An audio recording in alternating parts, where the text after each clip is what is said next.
CAA নিয়ে উৎসাহিত বহরমপুরে বিজেপি বিধায়ক সুব্রত মৈত্র মোদিজি জয়ধ্বনির সাথে লাড্ডু খাইয়ে মিষ্টিমুখ করলেন আর জানালেন মোদিজি যে সকল প্রতিশ্রুতি দিয়েছিলেন তার প্রত্যেকটি পালন করেছেন।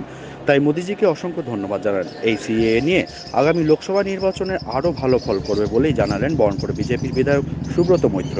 মোদিজিকে জানাই ধন্যবাদ। ধন্যবাদ ধন্যবাদ। সিএ চালু করার জন্য স্বরাষ্ট্রমন্ত্রী অমিত শাহকে জানাই ধন্যবাদ। ধন্যবাদ ধন্যবাদ। সিএ চালু করার জন্য মোদিজিকে জানাই ধন্যবাদ। ধন্যবাদ ধন্যবাদ। সিএ চালু করার জন্য মোদিজি এই কাগজগুলো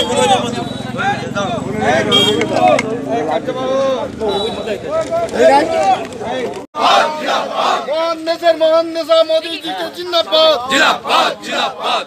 সিএ চালু করার জন্য মোদিজিকে ধন্যবাদ। ধন্যবাদ ধন্যবাদ। সিএ চালু বলবেন আপনারা কতটা খুশি? আমরা চরম আনন্দিত এবং গোটা পশ্চিমবঙ্গবাসী তথা ভারতবর্ষ সমস্ত মানুষ মোদিজির গ্যারেন্টিকে সাধুবাদ জানিয়েছে। মোদিজি আছে, গ্যারেন্টি আছে।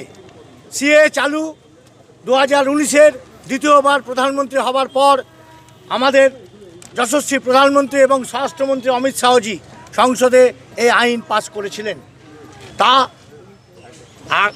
গতকাল আমাদের ভারতবর্ষে চালু হয়ে গেল।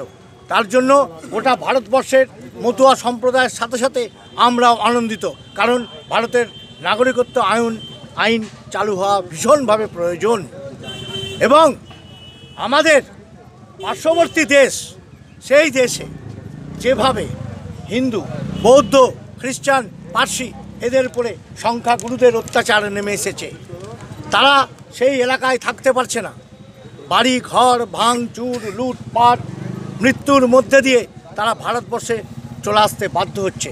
সুতরাং তাদের জন্য এই আইন কাউকে তাড়াবার জন্য নয়, এই আইন ভারতবর্ষে থাকার জন্য আইন। সুতরাং এই আইনের জন্য আমাদের পার্শ্ববর্তী দেশের মানুষদের উপকৃত এবং তারা ভারতবর্ষে এসে তাদের মাথা গোঁজার স্থান পাবে, এটাকে আমরা সকলে সাধুবাদ জানাই। এবং এর জন্যই প্রধানমন্ত্রী নরেন্দ্র মোদীজিকে সাধুবাদ জানাই। উনি যে কথা বলেন, উনি যে কথা রাখেন, সেটা তার প্রমাণ দিয়ে দিলেন। আমরা 370 উনি বলেছিলেন রাম মন্দির, উনি বলেছিলেন সিএএ লাগু। উনি কিন্তু দেখিয়ে দিলেন যে হ্যাঁ, একমাত্র উনিই পারেন এইগুলোকে লাগু করতে। যার জন্য আমরা বহরমপুরের সমস্ত বিজেপির কর্মী থেকে সাধারণ মানুষ আমরা আনন্দিত। ওনাকে এবং অমিত শাহজিকে আমরা ধন্যবাদ জানাই।